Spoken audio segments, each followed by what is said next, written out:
ایک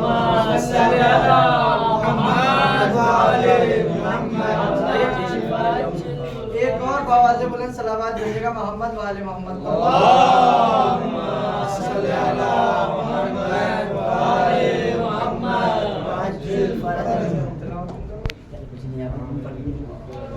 تلاوت چار مصروں سے میں استقبال میں چار مصرے پڑھتا ہوں. اللہ رے فضائل زہرا کی منزلیں، اللہ رے فضائل زہرا کی منزلیں، سورے اتر کے آ گئے تسلیم کے لیے. اللہ رے فضائل زہرا کی منزلیں، سورے اتر کے آ گئے تسلیم کے لیے.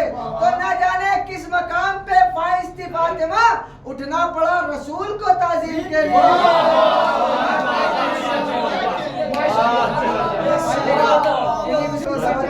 محمد عیسیٰ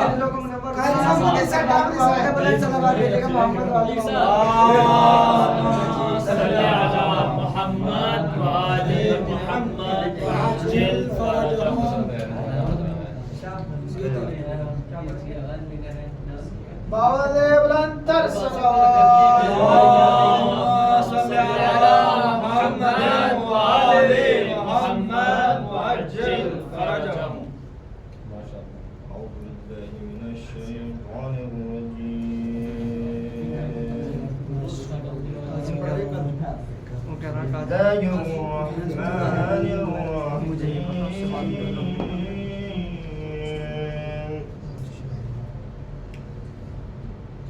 أقم الصلاة لدلوك الشمس إلى غسق الليل وقرآن الفجر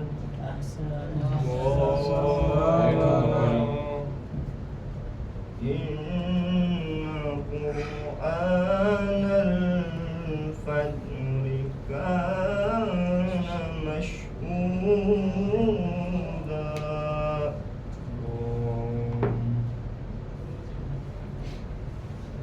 ومن الليل فتهجد به نافلة لك عسى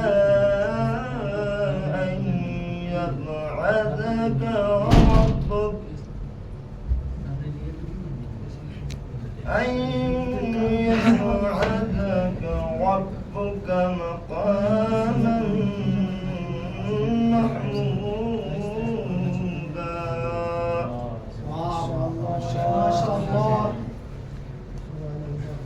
بسم الله الرحمن الرحيم.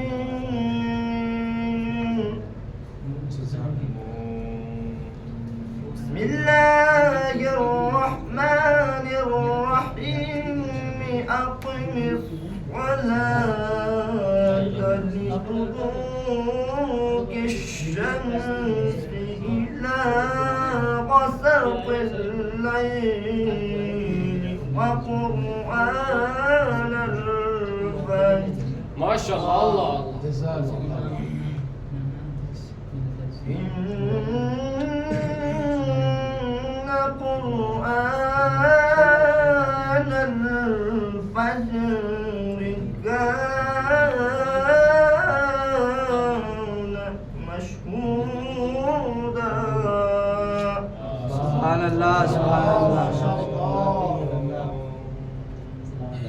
ومن الليل فتهجد به نافلة لك عسى أن يبعثك ربك مقاما محمودا. بسم الله الرحمن الرحيم. إنا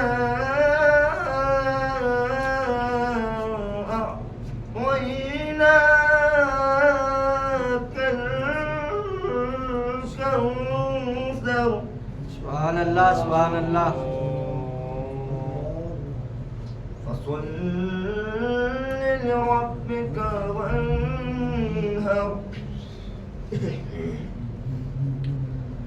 فصل لربك وانهر إن شانئك هو الأبتر صدق الله العلي العظيم اللهم صل وسلم وزد وبارك على رسول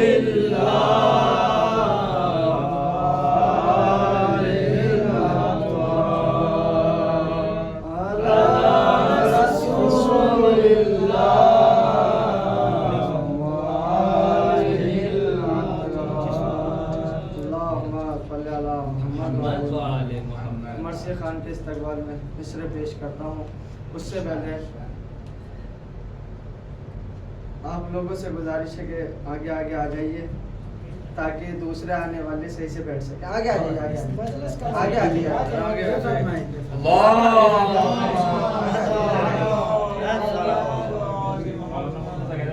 قریب آؤ تو شاید سمجھ سکو مجھ کو, یہ فاصلے تو غلط فہمیاں بڑھاتے ہیں.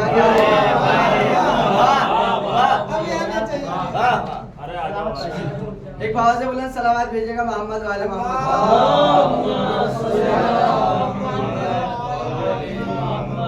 پڑھتا ہوں. لائے ہیں شیر حیدر کرار کے لیے, لائے ہیں شیر حیدر کرار کے لیے, معراج ہے یہی میری افکار کے لیے. لائے ہیں شیر حیدر کرار کے لیے, معراج ہے یہی میری افکار کے لیے. مدح علی میں لکھی جس نے بھی ایک بیت, جنت میں گھر بنے انہی اشعار کے لیے. جنت میں گھر بنے انہی اشعار کے لیے. جو موت کو بھی اپنے تبسم سے مار دے, جو موت کو بھی اپنے تبسم سے مار دے, وہ آ گیا یزید تیری ہار کے لیے. وہ آ گیا یزید تیری ہار کے لیے. عباس کا بھتیجا ہے بس اتنا سوچ کر, عباس کا بھتیجا ہے بس اتنا سوچ کر, زنجیر لائے عابد بیمار کے لیے. زنجیر لائے عابد بیمار کے لیے. اب ہو گئے مثل زلیخا ہمارے دل, اب ہو گئے مثل زلیخا ہمارے دل. نرجس کے لال آپ کے دیدار کے لیے, نرجس کے لال آپ کے دیدار کے لیے. آئیے گا انہی مصروں کے زیر سایہ میں دعوت سگن دیتا ہوں علی جناب مولانا فرمان صاحب کو کہ وہ آئے اور مرثیہ خانی کے سنجام دے. آپ ان کے استقبال میں باوض بلند صلوات بھیجیے گا محمد والے محمد. اللہم صلی علی محمد وعلی محمد.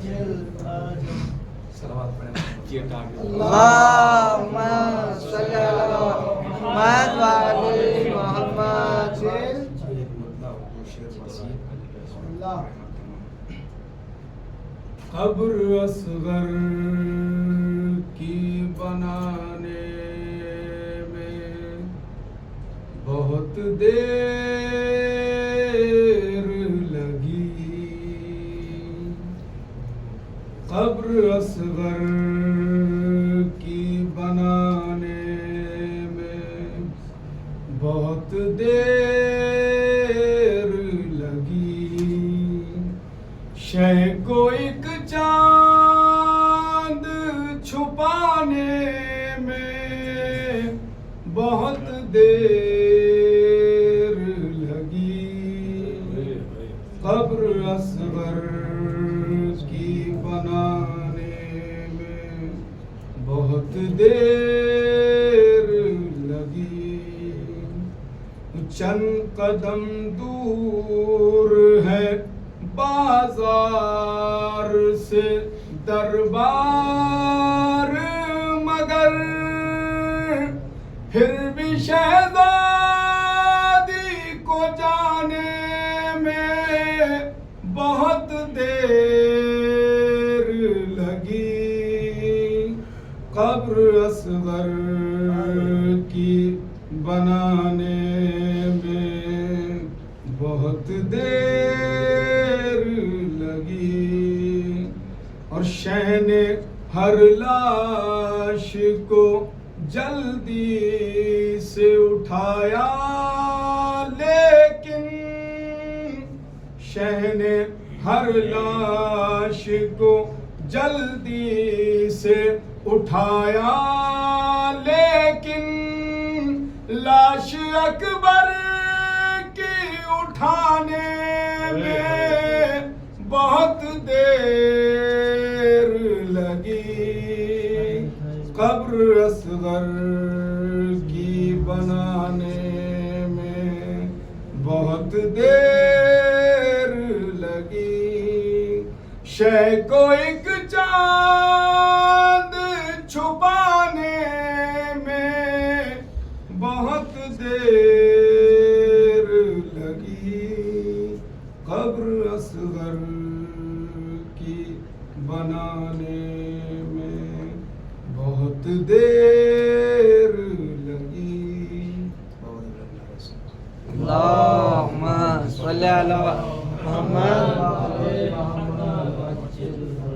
ایک اور باوجہ بلند صلوات بھیجیے گا محمد والے اللهم صل على محمد وآل محمد عجل فرجهم۔ قبلہ کے استقبال میں مصرع پیش کرتا ہوں۔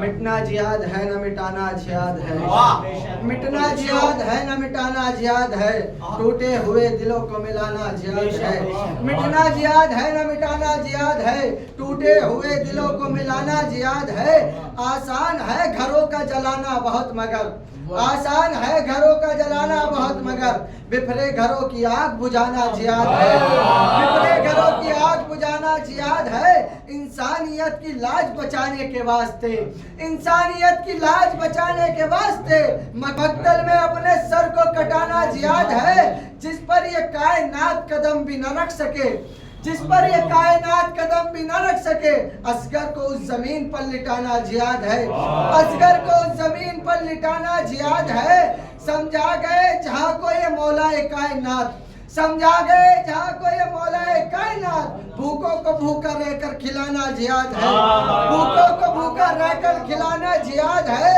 جلتے ہوئے قیام کے شعلوں کی بھیڑ سے، جلتے ہوئے قیام کے شعلوں کی بھیڑ سے اپنے امام حق کو بچانا جہاد ہے، اپنے امام حق کو بچانا جہاد ہے۔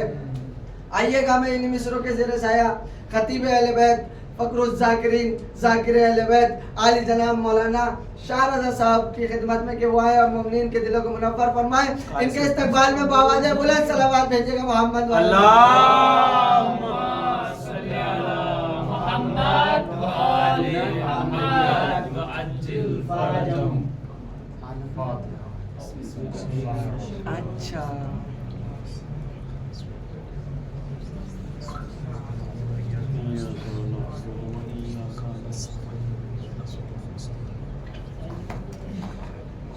أعوذ بالله من الشيطان الرجيم، بسم الله الرحمن الرحيم، الحمد لله الذي لا يبلغ مدحته القائلون ولا يحصي نعماءه العادون ولا يؤدي حقه المجتهدون، الذي لا يدركه بعد الهمم ولا يناله غوص البدن، الذي ليس لصفته حد محدود ولا نعت موجود ولا وقت معدود، فترى الخلائق بقدرته ونشر الرياح برحمته وابتدى بالصخور ميدان أرضه، والصلاة والسلام على النبي الأمي المكي المدني القرشي الهاشمي مولانا ومولى الثقلين جد الحسن والحسين نبي القاسم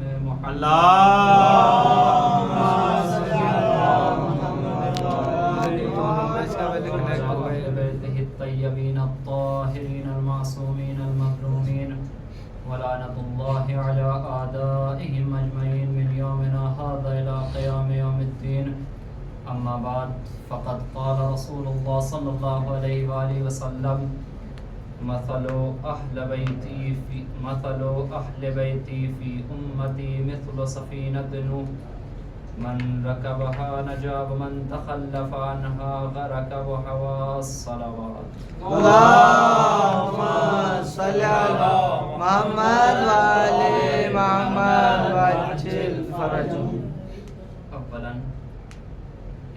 واضح کر دوں کہ میں نہ کوئی خطیب، نہ کوئی مفکر، نہ کوئی بہت بڑا عالم ہوں، بلکہ ایک ادنا سا طالب علم ہوں کہ جو اپنی تھوڑی سی کوشش آپ کے سامنے پیش کر رہا ہے اور آپ سے اصلاح کا طالب ہوں۔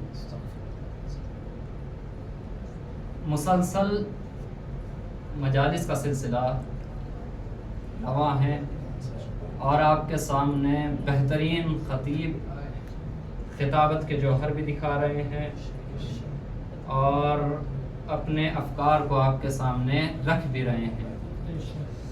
آج اسی سلسلے کی چوتھی مجلس ہے۔ دیکھیے دن بھی کیسے تیزی کے ساتھ بیت رہے ہیں۔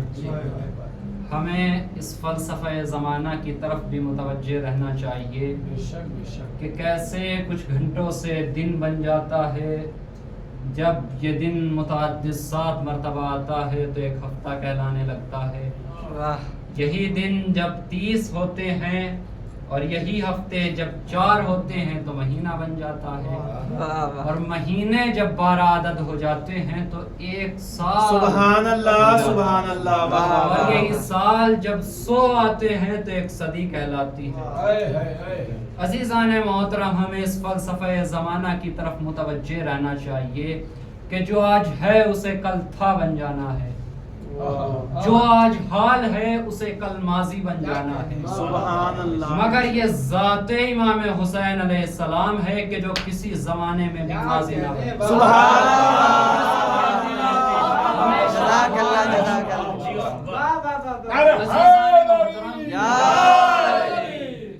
ہم اس دنیا کے پیچھے، دنیا کی دوڑ دھوپ میں دنیا کے پیچھے دوڑ رہے ہیں، ذرا ہمیں اس دنیا کی حقیقت کی طرف بھی متوجہ رہنا چاہیے۔ یہ دنیا کسی کو حاصل ہونے والی نہیں ہے، کیونکہ معصوم کا قول ہے کہ اگر دنیا کسی کو حاصل ہوتی تو تم سے پہلے والوں کو حاصل ہوتی، اور ان کو چھوڑ کر تم تک آئی ہے، یہ اس بات کی دلیل ہے کہ ایک دن تمہیں چھوڑ کر بھی آگے بڑھ جائے گی۔ کیوں؟ اس لیے کہ دنیا کی مثال ایک موج کے مانند ہے، اور آپ جانتے ہیں، مجھ سے بہتر جانتے ہیں کہ موج میں نہ قرار ہوتا ہے، موج نہ مستقر رہتی ہے، نہ ایک جگہ اس میں ٹھہراؤ ہوتا ہے، بلکہ آج یہاں ہے تو کل وہاں ہوگی۔ اب یہ انسان کی عقل مندی ہے کہ وہ اپنی عقل کا مظاہرہ کرے اور انہی موجوں سے فائدہ اٹھائے، یا اپنی عقل پر پتھر رکھ کے انہی موجوں میں غرق ہو جائے۔ کیونکہ اگر کوئی عقل مند انسان ہوگا، کوئی بیوقوف انسان ہوگا تو وہ موجوں کو دیکھ کر فوراً کود پڑے گا اور موجوں میں غرق ہو جائے گا، لیکن اگر کوئی عقل مند انسان ہوگا، جو بافہم انسان ہوگا، وہ موجوں سے فائدہ اٹھانے کے لیے ایک کشتی بنائے گا، کشتی کو موجوں کے سپرد کرے گا اور اپنی منزل تک پہنچ جائے گا۔ عزیزان محترم، 1400 سالوں سے ہم بھی یہی سمجھاتے آ رہے ہیں کہ اگر دنیا کی عام موجوں سے بچنا ہے تو عام کشتی کا سہارا لینا ہوگا، اور دنیا و آخرت کی آفت و بلاؤں سے بچنا ہے تو کشتی اہل بیت کا سہارا۔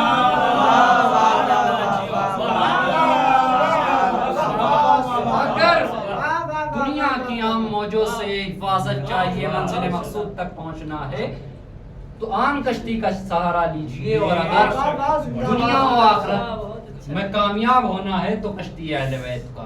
کیوں؟ اس لیے کہ پیغمبر کا ارشاد ہے کہ مثل اہل بیتی فی امتی مثل سفینۃ نوح، کہ میرے اہل بیت کی مثال میری امت میں بالکل ویسے ہی ہے کہ جیسے جناب نوح کی کشتی، من رکبها نجا ومن تخلف عنها غرق وحوا، جو اس پہ سوار ہو گیا وہ نجات پا گیا، اور جس نے اس سے تخلف کر لیا وہ غرق ہو گیا۔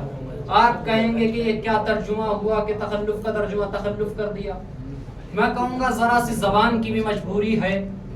کیونکہ تخلف اگر آپ اس کے معنی کو سمجھے تو یوں سمجھے کہ دیکھیں ایک انسان ہے وہ کہ جو کشتی میں بیٹھا ہی نہیں، دور سے کھڑا ہوا صرف دیکھ رہا ہے، کشتی تک آیا نہیں، کشتی میں بیٹھا نہیں۔ ایک انسان وہ کہ جو کشتی میں بیٹھا تو لیکن کچھ دور چلنے کے بعد پھر اتر گیا. یہ تخلف ان دونوں معنوں کو شامل ہے. جو کشتی میں سوار نہ ہو وہ بھی اس تخلف میں شامل, جو کشتی میں سوار ہو کر کچھ دور جا کر اتر جائے وہ بھی اس تخلف کو شامل ہے.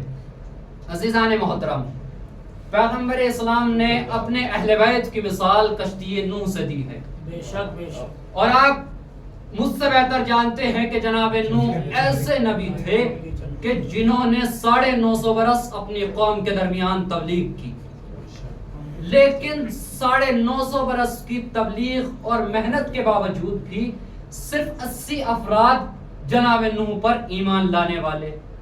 اور قوم کی سرکشی آپ یہ دیکھیے کہ قوم ایسی کہ جب جناب نوح قوم والوں کو خدا کی جانب بلاتے تو قوم والے اپنی سرکشی کا مظاہرہ کرتے ہوئے پتھر مارتے, اور عالم یہ ہو جایا کرتا کہ جناب نوح پتھروں میں دب جایا کرتے.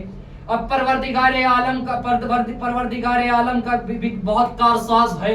آسمان سے ایک فرشتہ بھیجتا, جناب نوح کو پتھروں سے نکالتا, وہ جناب نوح کو اپنے پروں سے مس کرتا, جناب نوح کے تمام زخم صحیح ہو جایا کرتے تھے. عزیزان محترم, وائر عظمت اہل بیت کہ جب ایک نبی کی عظمت کو بتانا ہوا تو پروردگار نے آسمان سے فرشتہ بھیجا, پروں کو لگایا, نبی شفا یاب ہو گیا. جب اہل بیت کی عظمت کو بتانا ہوا تو اب بیمار فرشتہ ہے, شفا دینے والا گہرا ہے, بیمار فرشتہ ہے, شفا دینے والا گہرا ہے. یہیں پر رک کر ایک جملہ کہنے کا دل چاہتا ہے کہ ہم عظمت اہل بیت دیکھیے کہ جس جھولے میں حسین چند لمحے رہے ہو اس میں یہ تاثیر پیدا ہو گئی ہو کہ فرشتوں کو شفا بخش دے. اما جس زمین میں حسین 1400 برسوں سے جس زمین میں ہے ہماری دستگاہ کربلا کربلا ہے ہماری دستگاہ کربلا کربلا ہے ہماری دستگاہ کربلا کربلا.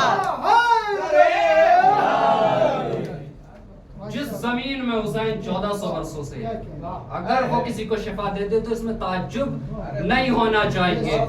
جناب نوح علیہ السلام مسلسل انہیں تبلیغ کرتے رہتے.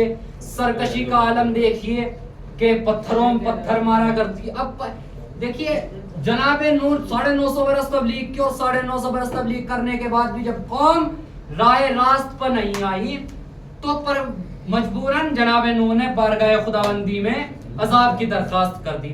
اب ادھر سے حکم ہوا کہ ایک کشتی بنائیں. جناب نوح لگے کشتی بنانے. اب قوم کی سرکشی دیکھیے, ابھی تک تو پتھر مار رہی تھی, اب جب جناب نوح کشتی بنانے لگے تو قوم والے آتے اور آنے کے بعد جناب نوح سے مسخرہ پن کرتے. ان کے الفاظ جو کتابوں میں ہیں وہ یہ لکھے ہوئے ہیں کہ قوم والے جناب نوح کے پاس آتے اور زخم زبان دیتے ہوئے کہتے کہ اے نوح یہ کیا بنا رہا ہے, اس گدھے کو تو لے جائے گا کہاں, نعوذ باللہ, قول کفر نہ باشد. دیکھیے قوم والے آتے اور جناب نوح سے کہتے کہ یہ گدھا بنا رہا ہے, اس کی دم کہاں ہے, اس کے پیر ٹیڑے ہیں. اے نوح یہ گدھا جو کیسے کھاتا ہے, اے نوح اس گدھے پر سوار ہو کر ہماری بستی سے چلا جا. لیکن جہاں یہ تمام زخم زبان تھے وہاں ایک اور شدید زخم زبان یہ تھا کہ وہ لوگ جناب نوح کے پاس آ کر کہتے کہ اے نوح نعوذ باللہ تجھ بوڑھے ہونے کی وجہ سے تیری عقل زائل ہو گئی ہے. تو معلوم ہوا کہ بڑھاپے پر نبی پر ہذیان کا الزام لگانے والے پہلے بھی موجود تھے, لیکن خدا نے عذاب لا کر یہ بتا دیا کہ نبی پر ہذیان کا الزام لگانے والے پہلے بھی لعنت اللہ تھے.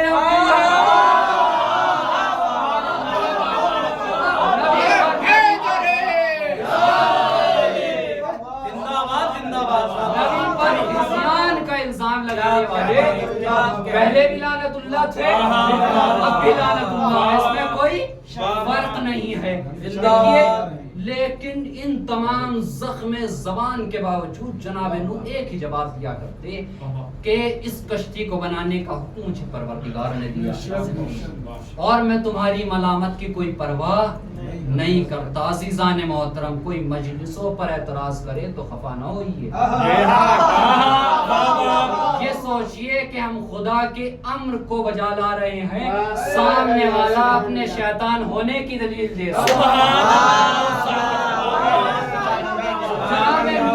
سب زخم زبانوں کا ایک ہی جواب کہ خدا نے مجھے کشتی بنانے کا حکم دیا ہے, میں کشتی بناؤں گا, تمہاری کوئی ملامت مجھے نہیں چاہیے. اچھا سرکشی تب بھی نہیں رکی. جب جناب نوح نے کشتی بنا لی تو یہ قوم والے رات میں آتے, جب جناب نوح سو جایا کرتے اور کشتی کو خراب کر کے چلے جایا کرتے تھے. مسلسل ایسا ہی ہوتا رہا. جناب نوح نے خدا کی بارگاہ میں دعا کی, اس طرف سے حکم ہوا کہ ایک کتا پالیے. جناب نوح نے ایک کتا پالا. جب وہ لوگ رات میں آیا کرتے تو کتا بھونکتا اور جناب نوح کی آنکھ کھل جایا کرتی.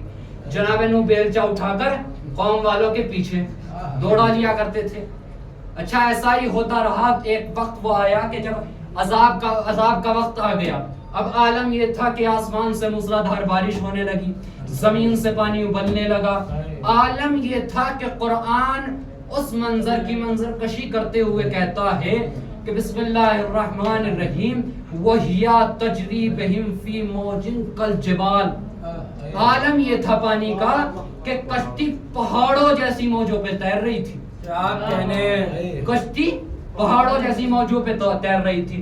اب جناب نوح کشتی میں سوار جا رہے تھے, دیکھا میرا ایک بیٹا بھی بدبخت ہے اور وہ بھی ایک پہاڑ کے اوپر پہاڑ کی جانب بھاگا جا رہا ہے.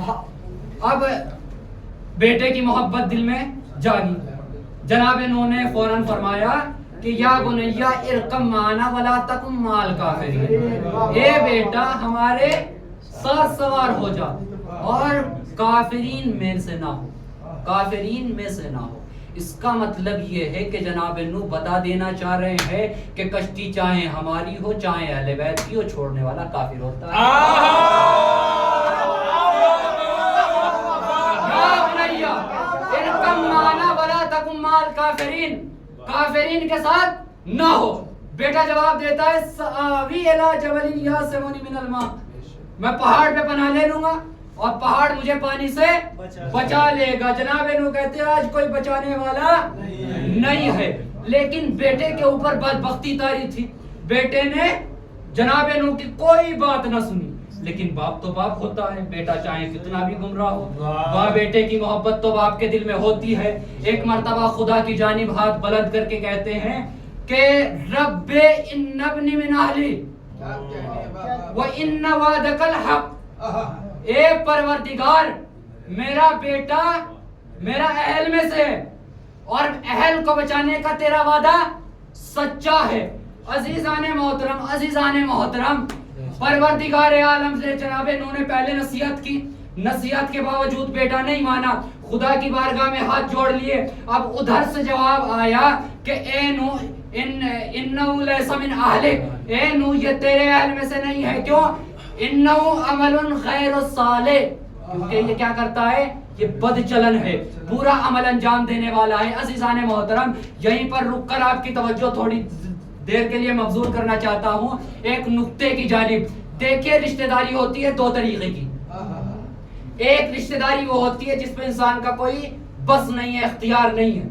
ایک رشتہ داری وہ ہوتی ہے کہ جس کے اوپر انسان کا اختیار ہے.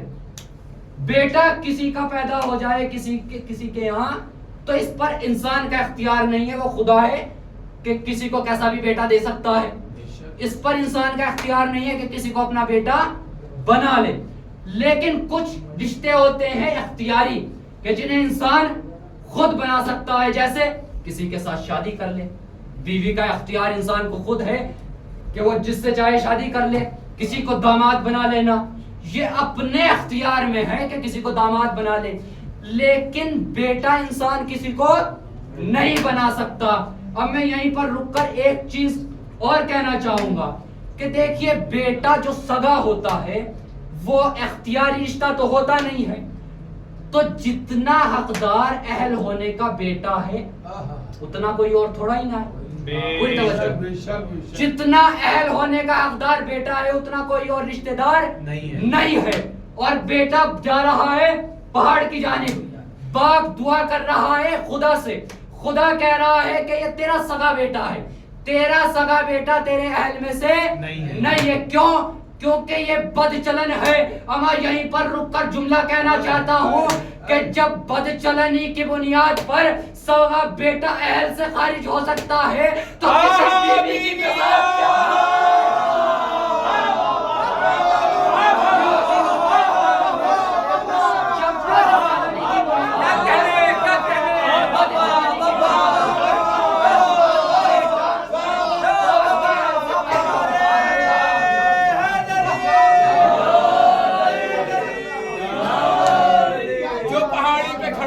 بشر ڈوب گیا, آپ کی بات نہ مانی تو پسر ڈوب گیا. کون کہتا ہے کہ تنکے کا سہارا نہ لیا, اس نے لہروں کو بھی پکڑا تھا.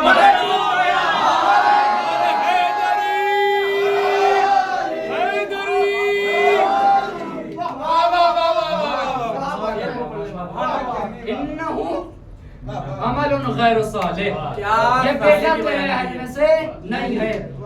بیٹے ہونے کی نفی نہیں کی ہے, اہل ہونے کی نفی بیان کی ہے.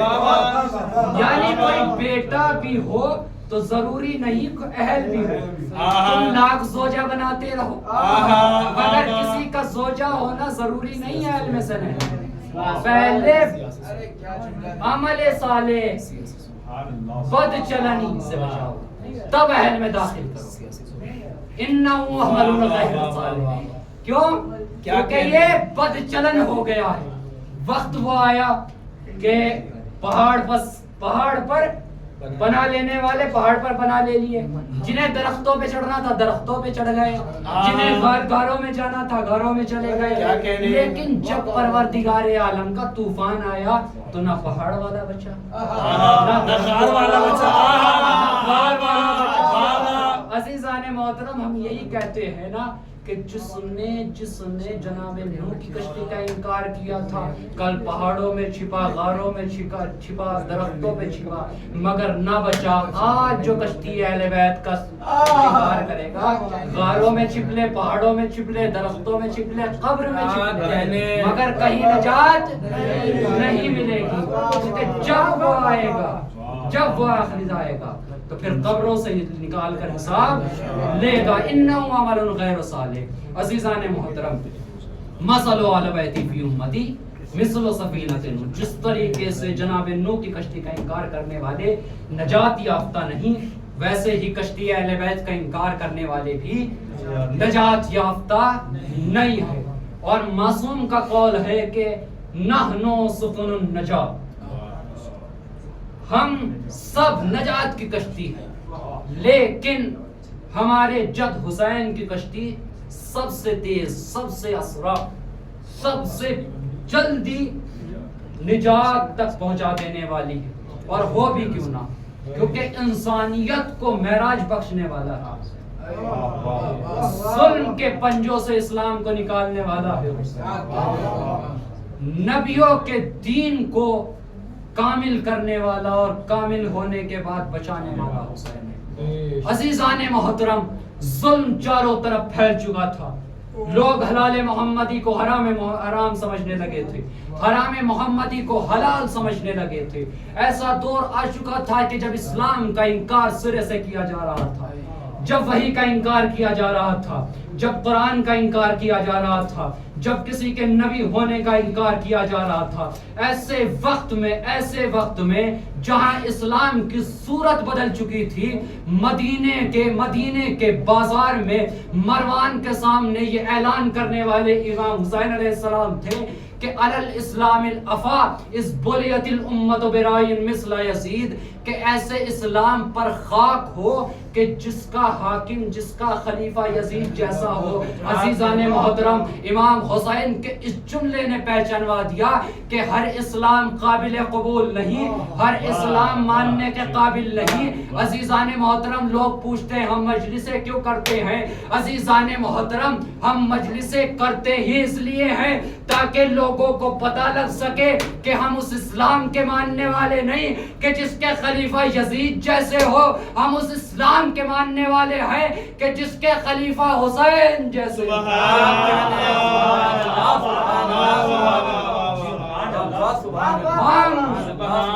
اس اسلام اس دین کے ماننے والے نہیں ہیں کہ جس کے خلیفہ یزید جیسے ہو، ہم اس اسلام اس دین کے پابند ہیں کہ جس کے خلیفہ حسین جیسے ہو۔ اور امام حسین علیہ السلام نے فوراً یہ جملہ کہا کہ میرے جد رسول نے فرمایا تھا کہ الخلافت محرمۃ علی آل ابی سفیان، کہ خلافت حرام ہے سفیان کی آل پر، سفیان کے بیٹوں پر۔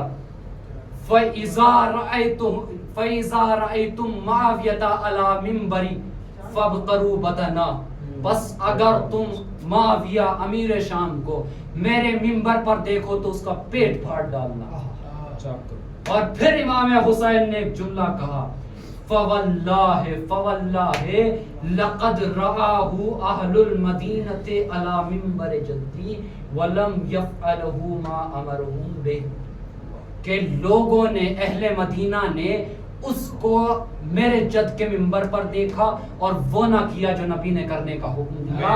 فابتلاہم اللہ بابنہ یزید، تو پروردگار عالم نے ان کو مبتلا کر دیا اس یزید میں۔ اس کا مطلب یہ ہے کہ اگر ظالم کے خلاف آواز نہ اٹھائی جائے تو اس سے بڑا ظالم انسان کے اوپر مسلط ہو جائے۔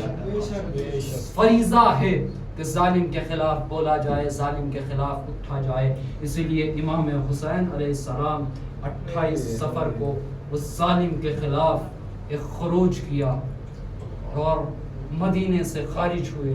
عزیزان محترم، مسلسل سفر کے باوجود اور مسلسل سفر کرتے ہوئے یہ قافلہ 2 محرم کو وارد کربلا ہو گیا۔ ہاں زاداران مظلوم کربلا، اب وقت وہ آ گیا تھا کہ یزیدی لشکر آ رہا تھا۔ امام حسین علیہ السلام اپنے قلیل ساتھیوں کے ساتھ اپنے خیموں میں تھے اور لشکر یزید گروہ در گروہ آ رہا تھا۔ ایک مرتبہ جناب زینب مولا حسین سے کہتی ہے بھیا آپ کا اگر کوئی ساتھی ہے تو اسے خط لکھ کر بلا لیجئے۔ ہاں زاداران مظلوم کربلا، امام حسین علیہ السلام نے ایک نامہ لکھا جس کی سرخی یہ تھی من الحسین ابن علی الی رجل فقی حبیب ابن مظاہر، کہ یہ حسین کی جانب سے نامہ ہے حبیب ابن مظاہر کی جانب۔ جب یہ نامہ در حبیب ابن مظاہر پہ پہنچا تو جناب حبیب ابن مظاہر کھانا تناول فرما رہے تھے۔ ایک مرتبہ دق الباب ہوا، جب حبیب ابن مظاہر نے پوچھا من بالباب، دروازے پر کون ہے؟ ایک مرتبہ صدا آئی انا برید الحسین، میں حسین کا نامہ بر ہوں۔ ہاں زاداران مظلوم کربلا، جیسے ہی حبیب کا یہ سننا تھا ایک مرتبہ نوالا واپس رکھا، دوڑتے ہوئے دروازے پر آئے، دروازہ کھولا، نامہ لیا، آنکھوں میں آنکھوں سے لگایا، منہ سے چوما، پریشان حال اندر آئے۔ ایک مرتبہ بیوی نے جب چہرے کا حال متغیر دیکھا، پوچھتی ہے حبیب کیا ہوا، کس کا نامہ آیا ہے؟ ایک مرتبہ کہتے ہیں مولا حسین کا نامہ آیا ہے۔ ارے حبیب کیا لکھتے ہیں؟ ارے حسین لکھتے ہیں کہ حبیب ہم 2 محرم کو کربلا پہنچ گئے ہیں، اور بعض بزرگان لکھتے ہیں کہ حسین نے لکھا کہ جناب زینب بھی ہمارے ہمراہ ہے۔ ہاں زاداران مظلوم کربلا، حبیب نے یہ کہا، بیوی نے سنا، بیوی کہتی ہے حبیب کیا ارادہ ہے؟ حبیب کہتے ہیں سوچ رہا ہوں جاؤں نہ جاؤں۔ ایک مرتبہ غیرت جاگی بیوی کی، کہتی ہے اے حبیب تلوار مجھے دو میں جاؤں گی۔ ہاں زاداران مظلوم کربلا، مظلومیت حسین کو روئیے، مظلومیت حسین پر گریہ کیجئے۔ حبیب ایک مرتبہ حبیب کہتے ہیں اے بیوی میں تو امتحان لے رہا تھا۔ ارے ایک مرتبہ اپنے غلام کو بلایا، گھوڑا سپرد کیا، کہا فلاں مقام پر کھڑے ہو جاؤ۔ حبیب نے جگہ بتائی، غلام کھڑا ہو گیا، اما حبیب کو جاتے ہوئے تاخیر ہو گئی۔ کیا دیکھتے ہیں کہ غلام گھوڑے کی کان میں کہہ رہا ہے کہ رہوار تو پریشان نہ ہو، اگر مالک نہ آئے تو یہ غلام سوار ہو کر کربلا جائے۔ اجرکم اللہ۔ ہاں زاداران مظلوم کربلا، حبیب نے دیکھا ایک مرتبہ گریا کرنے لگے۔ حضرت زاداران مظلوم کربلا الغرض حبیب کربلا پہنچے۔ کربلا پہنچتے ہی ایک مرتبہ عباس کھڑے ہوئے، حسین نے گلے لگایا، ایک سلام آیا، اور سلام کس کا تھا؟ ارے سلام بی بی زینب کا تھا۔ حبیب تڑپ گئے، ارے کہاں شہزادیہ کہاں غلام؟ ہاں زاداران مظلوم کربلا ایک مرتبہ عاشور کا سورج نمودار ہوا، حبیب نے اجازت لی، حبیب گئے، پیر مردی کے باوجود 80 افراد کو فنار کیا، مگر لڑتے بھی کہاں تک، ایک مرتبہ زین سے زمین پہ آئے۔ ہاں زاداران مظلوم کربلا، حبیب اس دنیا سے چلے گئے، یہ قافلہ لٹ گیا۔ جب یہ قافلہ لٹ کر کربلا سے کوفہ آیا، ایک مرتبہ حبیب کا بیٹا قاسم، حبیب کے بیٹے قاسم نے جب اپنے باپ کا سر نیزے کے اوپر دیکھا، ایک مرتبہ خولی کے پاس آیا، آنے کے بعد کہتا ہے اے خولی یہ میرے بابا کا سر ہے، اسے مجھے دیتے۔ خولی کہتا ہے کہ مجھے اسے دربار تک پہنچانا ہے۔ کہتا ہے قاسم کہتے ہیں کہ جتنا خزانہ تجھے دربار دے گا اتنا میں بھی دوں گا۔ ارے یہ بابا میرے بابا ہے، یہ سر مجھے دے دے، مگر خولی نہ مانا۔ ایک مرتبہ جب کوفے سے شام سر جانے لگے، قاسم نے 10 آدمیوں کے ساتھ قافلے پر حملہ کیا، باپ کا سر لیا، اور باپ کا سر لینے کے بعد ایک جملہ کہتا ہے کہ جس کے جوان بیٹے موجود ہو ان کا سر نیزوں پہ نہیں ہوتے۔ ارے جب سجاد نے سنا ہوگا ایک مرتبہ تڑپ گئے ہوں گے، جوش مارا ہوگا، بابا کے پاس آ کے کہا ہوگا اے بابا اگر حالات نے مجبور نہ کیا ہوتا تو ایسا نہ ہوتا۔ انا للہ و انا الیہ راجعون۔ جب ہم نے خدائی و تسلیم خط میں شاہ نے لکھا حبیب تمہارا دوست ہے تنہا، تمہارا دوست ہے تنہا، حبیب آ جاؤ۔ یہ خط میں شاہ نے لکھا حبیب آ جاؤ۔ یہ خط میں شاہ نے لکھا حبیب آ جاؤ۔ شہید کیسے ہوا وہ بتاؤ گے آ کر، تمہارے مسلم کس سناؤ گے آ کر، رقیہ تک تھی ہے رستہ، رقیہ تک تھی ہے رستہ، حبیب آ جاؤ۔ یہ خط میں شاہ نے لکھا حبیب آ جاؤ۔ یہ خط میں شاہ نے لکھا حبیب آ جاؤ۔ لگاؤ اس سے بھی انداز میری غربت کے، یہاں پہ ابن علی لکھنا تھا وہاں میں نے دیا ہے ماں کا حوالہ، دیا ہے ماں کا حوالہ، حبیب آ جاؤ۔ یہ خط میں شاہ نے لکھا حبیب آ جاؤ۔ یہ خط میں شاہ نے لکھا حبیب آ جاؤ۔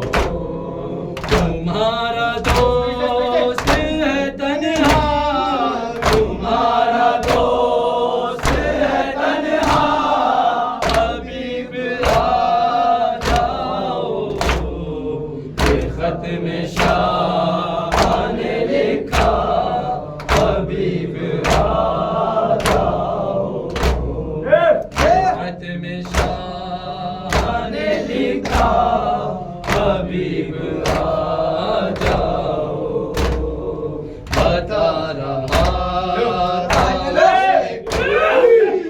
بھی نہیں ہے میرا بولی ثانی زہرا حبیب آئے گا ہے اس کو تم بے بھروسہ ہے اس کو تم بے بھروسہ حبیب آ جاؤ یہ خط میں شاہ نے لکھا حبیب آ جاؤ یہ خط میں شاہ نے لکھا حبیب آ جاؤ وہ جب یہ سنتی ہے کوفے سے آ رہے ہیں شکی تو پوچھتی ہے ہمارا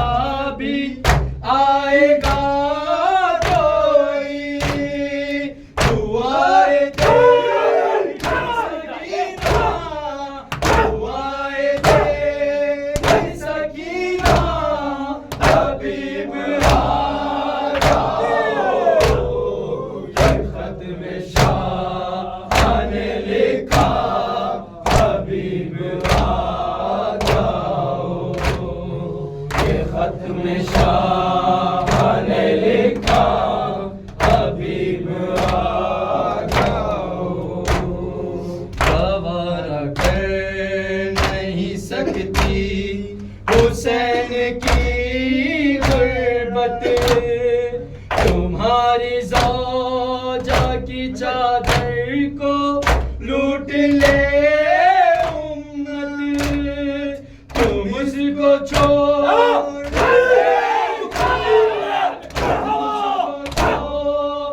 کے کوفہ حبیب آ جاؤ خط میں شاہ نے لکھا حبیب آ جاؤ یہ خط میں شاہ نے لکھا حبیب آ جاؤ تمہارا دوست ہے تنہا تمہارا دوست ہے تنہا حبیب آ جاؤ یہ خط میں شاہ نے لکھا حبیب آ جاؤ یہ خط میں شاہ نے لکھا حبیب آ جاؤ مجھے ہے یاد وہ لمحہ رب کی مرضی سے تم ہو کے زندہ میری بات سننے آئے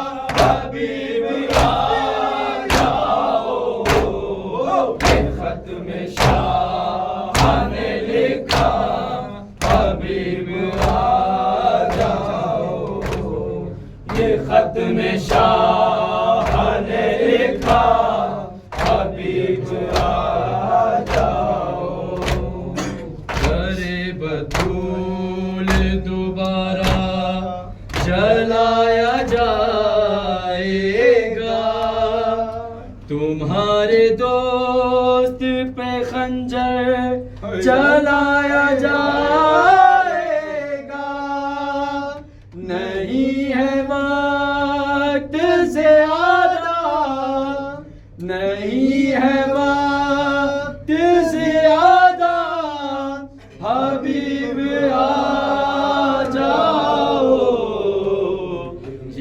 خط میں شاہ نے لکھا حبیب آ جاؤ، یہ خط نہیں سے بہنوں کی آرزو سمجھو، ہمارے لفظوں کو زینب کی گفتگو سمجھو، بہن یہ کہتی ہے بھیا، بہن یہ کہتی ہے بھیا حبیب آ جاؤ، خط میں شاہ نے لکھا حبیب آ جاؤ، یہ خط نہیں نے لکھا حبیب آ جاؤ،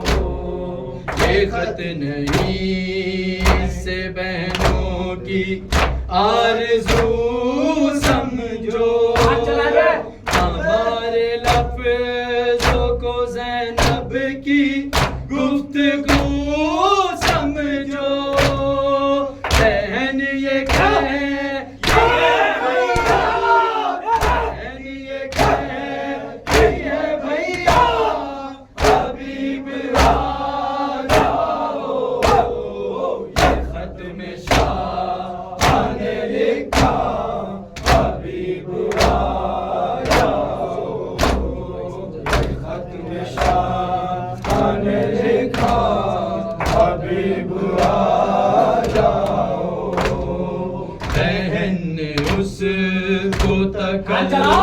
جو بھائی سمجھا تھا، پکاری شام غریباں میں ثانیے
باری ہے جو بھی اس وقت یا علی کہہ کر سنبھال زینب کو لا رہا ہوں میں لاشِ اکبر لیلا سنبھال زینب کو لا رہا ہوں میں لاشِ اکبر لیلا سنبھال زینب کو دو نگینے تھے اس کی جھولی میں دونوں اکبر پہ کر دیے صدقہ اپنے بیٹوں پہ میں نے روتے سے نہیں دیکھا مگر اب یہ لاشِ اکبر لیلا سنبھال زینب کو لا رہا ہوں میں لاشِ اکبر لیلا سنبھال زینب کو لا رہا ہوں میں لاشِ اکبر لیلا سنبھال زینب کو ہے رو کے رکھا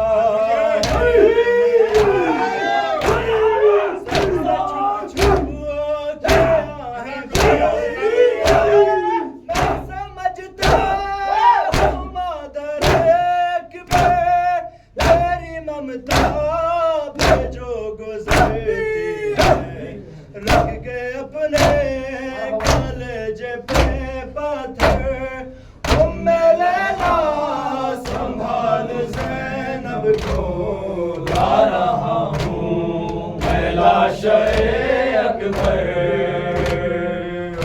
لیلا سنبھال زینب کو اے بولے ہوں گے حسین یہ رو کر لیلا سنبھال زینب کو لا رہا ہوں میں لاشِ اکبر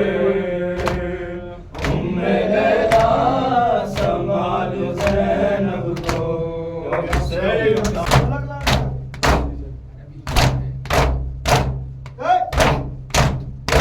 جزاک اللہ